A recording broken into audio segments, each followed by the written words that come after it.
Pinapatumba ko ng 3GS. Oh! Putang ina! Gago! Gago! Lakas na na! Gago! Galing na. Gulat ako dun ah.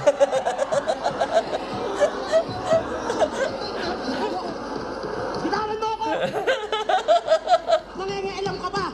Kung pinatumba ko nila, kaya ko tumayo mag-isa! Oh!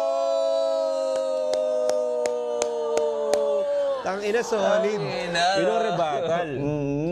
Puta, ano, may physical risk din, hindi lang risk na ano.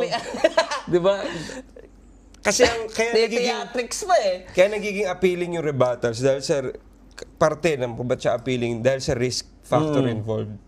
Na gagawin mo on the spot, gagawin mo kung ano yung intrusive thoughts mo, rarahiman mo, di ba? Ang galing eh, dahil alam mo yun nga, katulad ng ginawa ni Sinyo na na-catch niya tayo off guard. Ganun din. Ganun yung effect. Tsaka yung body language ni Shernan habang nagre-rebuttal siya. Ano talaga eh, parang, di ako papamama. Parang ganun yung, yung ano niya, yung dating niya. Hindi! Tsaka tutulungan na, hindi! Huwag mong hawakan! Ba't nangingialam ka pa? Something like alam mo yun, on the spot siya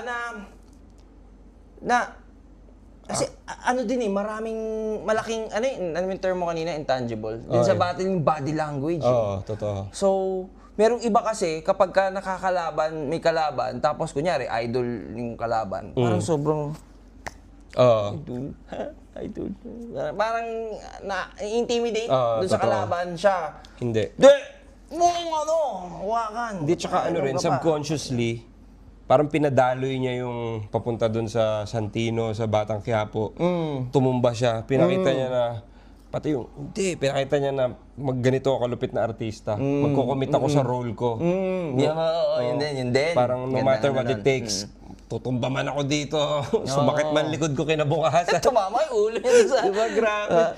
Tsaka yung pagkatumba niya, ang ganda eh. Parang cinematic. Parang cartoons eh. Timber eh. Timber. Ulit. Ang kulit pa ng itsura.